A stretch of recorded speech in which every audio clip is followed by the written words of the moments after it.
Mesela şu vaqtda Abdülkadir Damollonning mesela şagirdi hisoblangan nurg'un mesela olimlar veya bo'lmasa uningki shogirdining shogirdi hisoblangan olimlar qolsak, mesela ularningki fikri mesela shunda ochiq. Mesela ularningki ilmi o kadar mesela çoğun ilim erbabı kişiler mesela çoğun ustazlarımız. Ama şunda turuqluq. Mesela en azından mesela bu siyasilerimiz mesela bunun qandaqar. Mesela Saud Hacı Damollon mesela qıcıq çıqadı, Memtimin Hazretim çıqadı mesela. Memtimin Hazretim hatta ki chet elga inib chiqdi. Bu tashqi dunyoni ko'rdi. Mesela Saud Hacı Damollon mu ko'rdi? Mesela Muhammed ibn Abdülvahhab mesela fakat bizden vatan emas aslida işgal qilingan. Aynı vaqtda biz mesela bütün O'rta Sharqning hammasi emperyalist devletler tarafından, güçler tarafından işgal kılındı. Pakistan mesela Hindistan'da.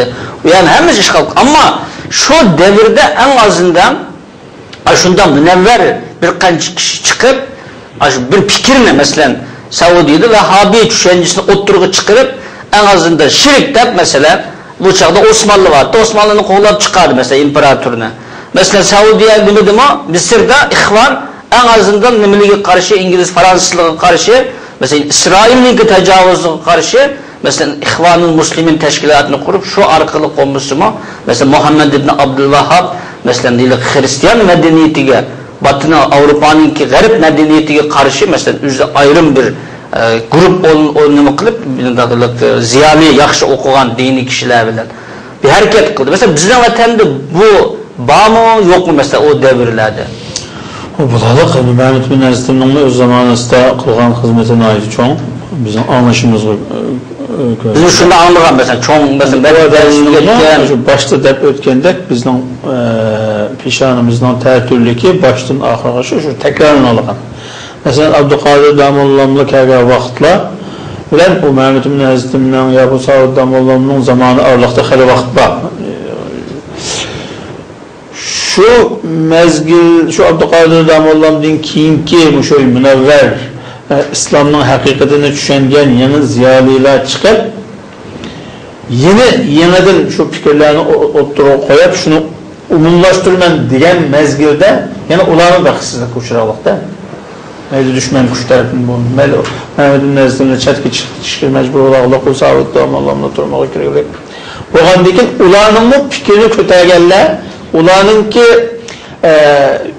ergeç güçleri şu vaxtdaki başqaları umumlaştırışqa tigişlik, umumlaştırış hizmetini öteşki tigişlik ziyali kişiler yanılar şu tosalgılağı uçurğanlığı üçün ulanın fikri üzülen qılığılık ma yeniden qobul qılğanlarını yani fikirmiş. Üzülen kadarlık onların kimkilerine aktarılmaya kadar. Yani bunda boğan buluşu mu mümkün mü acaba? Mesela o alimlik o kadar münevver, o kadar yaxşı düşüngen, mesela alimler var.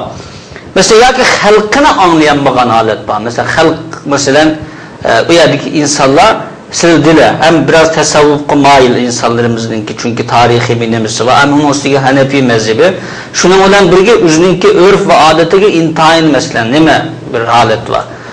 Acaba ularınki şu narsiga biraz muhalifetçilik qilgan hareket qilib qo'ygan tarafim var. Mesela şunu anlagandim. Mesela bu Mısır'da o'qib kelgan Abdülaziz Chingizxon Damollon degan cho'ng olim kendik. Bu alim bu nimada o'qib kelib Mısır'da. Men bu xalqimga nima qilmasam bo'lmaydi. Mesela to'g'ri bir yo'lni ko'rsatib xalqimni jaholatdan azmış zulmatdan qutqizmasam bo'lmaydi men deb bu nimaga kelibdi. Abdulkim Maqsim Hoji ustozimning deb bergan endi bu. Kelgandan keyin shuning bilan Chingiz Damollonniki shunda kelibdiki qiyofatida toza chechi var bizim mamlakatda bularni dinda o'qiganlarningki choch o'stirib bilib yalang'ochda yurishini Xitoyga o'xshab qolding deb qabul qilinmaydi. Kuchli bo'lmasam bo'lmaydi. Ham Chingiz Damollon mesela choch bilan toza shilapini kiyib, gilastukni taqib, toza rasmiy, yani bir Avrupalik formatida kelgandan keyin shuning bilan xalq aslida qarshiliqli chiqib ekan yani. Bunda çoğun alim geldi Mısır'dan deb. Mesela çoğun alim ki hakikaten kitaplarını gördüm. Ama köyge çıkıp aldığı karısa, köyge kelgen adam Uygur'a okşamaydı. Kelgen kıyafeti tamamen şu garip. Biraz takıp algan, kestim burul, taza çaşını kılıp başına buni kiyib olgan shilapini, shuning bilan hamma xalq bu yerga parang kelibdi, o'chaqda parang aytgandim deb xalq qochib ketgan gap, ya'ni gapini mana qilmay. Bu deb. Shuning bilan endi Chingizxon Damollan buningga nayt qattiq ochchiq kelib, men shu qadar o'qisam, o kadar nima qilib shu jafo mushaqqatni chekib, men xalqimga xizmat qilman deb kelsam, xalqim meni yaxshi qarshilamadi deb qabulab bir necha kun qilgandan keyin gap qismi gapini olmagandan keyin shuning bilan turib, bu nima xalq menga shunday qiladigandu deb, ya'ni o'ylab shundan qarasa, demakki o'zininki ko'rinish qiyofati xalqninki qabul qilgan bir shakli bo'lmagandan keyin shuning bilan bu choch menga nima olib keladi, bu kelastok, bu shilapa menga nima olib keladi deb chochni tushtirib, sallani yo'gab, tonni kiyib, nayt qisqa vaqt ichida bu Sharq Turkistonda bek cho'ng xizmat qilgan deb Abdukim Mahsimajimkam bu misol deb bergandi. Men shuni deyman, ya'ni ajaba mayli Abduqodir Damollan bo'lmasin, mayli Mamtimin Hazretim bo'lmasin, mayli Savi Toj Damollan, cho'ng olimlarimiz, cho'ng bizningki ziyoli, munavvar kishilarimiz, endi cho'ng olim kishilar. Ya'ni bular yoki mushunda bir shaklda, mushu bir xatolik deymiz endi buni, chunki cho'ng bir balokatning ustida qolib qoldik. Mushunda binasi bo'lgan, shuni so'rayman. Endi bizning hozirgi holatimizga kelamiz birozdan keyin. Ya'ni bizmi shunda narsa agar yana bir xatolik bo'lib, xalq buni qabul qilib unumasa, bizmi bundan ibrat olish uchun so'radim. Shunda bir iliq xatolik demdik yoki bir kamchilik ulardan sodir bo'lganmidi. Buni faqat yo'qdi degan bo'lmaydi. Chunki masalan siz deganga o'xshash o'sha Chingiz Damollanma aksida shu yerga berishdim burunlam, shu odamning psixikasini biroz tekshirib, birinchi qatim kelgan vaqtlarda shunda sallilan kelsa, qabul qilinadigan gap, jiq ishlar oson bo'libdi. Aslida kelmaganligi sababi keyin jiq bir nima ta'tillik odamchilik, aziyatchilik. Hatta o yaxshi ko'rgan, yaxshi ko'rmaganlar, shuni qabul qilgan, qilmaganlar o'rtasida shunda fitna ig'vom bo'laqliq ikkiga bo'linadigan insonlar. Masalan, boshdan boshlab ularga qadar kelsa, unda bo'linish bo'lmaydigan gap. Buning ikkala tarafi bor. Bizning xalqimizning saviyasining baktivalligi shu dunyoda xatizishnimi qo'sqan bir holat degan anda saviyasining bak yuqorilab ketib, Allohga bu men nima bilan bo'lmasin, mushu saviyasi tuvan bo'lgan insonlarning ichidan chiqqan bo'lg'achqa, shularni qabul o'zini ular qabul qildirish uchun shularning saviyasiga tushishim lozim demay qolgan boshda. Keyin garchi uni tushunib qilgan bo'lsin, vaqt o'tib ketib qolgan. Shunga o'xshash masalalarni bu Mehmet bin Aziz'dan bilanmi bo'lgan o'z zamonasida. Mehmet bin Aziz'dan shu ishga ketdimi, bir yerga ketib kelgan vaqtlarda aloqada jangayishi shu vaqtida mesela sen ovoz to'pla, agar seni qo'llaydiganlar ko'p bo'lsa, men sening yutug'ini mustaqil qilib desam, bizning yutdiqlar bu odamni qabul qilmagan. Shunchilik qilmaslikka sabab nima edi? Shunchilik tuval saviyada biz endi. Shuni qabul qilmaslikka bu odam kostum bo'lib ketdi işte. Ya'ni shunga o'xshash gaplar. O hastimninki hikoyasida anglashimizcha şu biri onun bir doktor şunda binasını çekişine bulup diken deydi. Çekildiğin binası tamaki emas. Şu bir xil daireni çekildi. Bu çadır ramazı dep birlikte. Daire çekildikenmiş. Yani üzünün kesilge nima qilish uchun. Hem de o vaqtdagi doktorning saviyasi shunchalik bo'lgan, shunda binasini bulup bergan bu odam uni bu mening xalqim buni qabul qilolmaydi, men buni qilmaydi. Bu odam bayat çekmaydi. Shunday sabablar tupaylimi? Şu mesela Xotan'dan bir müç adamlarına üzgün avaz yurtağına tayak koyup lop ketip boğuşup yerdeki adamını yeni vargan mesela. Aşında işlerini bulup tükenmiş şimdi. Başka ulemalardan mesela Abduqodir Damollan'ın ki bizden hikayesini ele versek, Abduqodir Damollan'ın zamanı istimi, Abduqodir Damollan'ın seviyesi şunda yüksek, ilmi şunda katta, çoğun ama şu vaxtdaki, Qashqardaki ne ehli ilmile ne baylı bu adamı qabul qılanmağını. Çünkü qabul qılanmağını ki aslında ne bulaş lazımdı?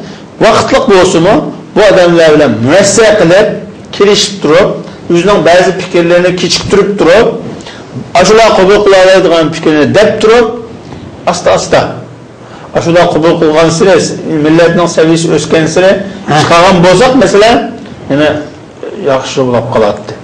Ama o o kişi gerçekten bizden milletimizden şu vaxtdaki seviyesi bekleyen bu ağaçka o adam içinde bana hemen demiyorsa mı bir yerinin diyen değil ki lan şunu kabul kılanmayı mı? Öğütülüyorlar. Endi bu bizdeki yana da ayaq tarsak mı, ayaq tarsak mı? Aşında köylülüğümüz baken tok. Aşında bir neçə türlük sebepler tüpeyle biz üzümüzdeki alimlerimizin seviyesini düşünemeyen, alimlerimiz bizden halkımızın seviyesini düşünemeyen bunda bazı ahval bulab qağa yarımı bağlı. Ya mesela baş Abdülküm Maksımacım şunu dep bergenti mesela bu şunda boğan dep.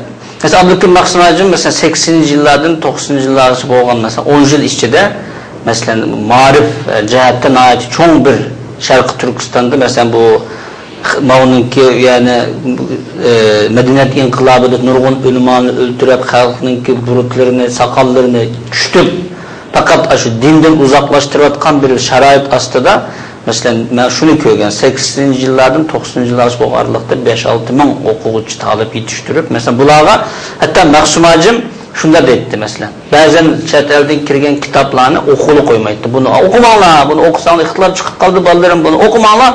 Alim bolup bolgandan keyin okunlar. Mesela Ruhiddinul İslam, Akidetul Mu'min degan bazı kitaplarını okumaydı. Mesela ama mening eng nemirim ketkine mesela Mısır nemede Ürümçi İslam şöyende okutuşuluk kılbatıttı.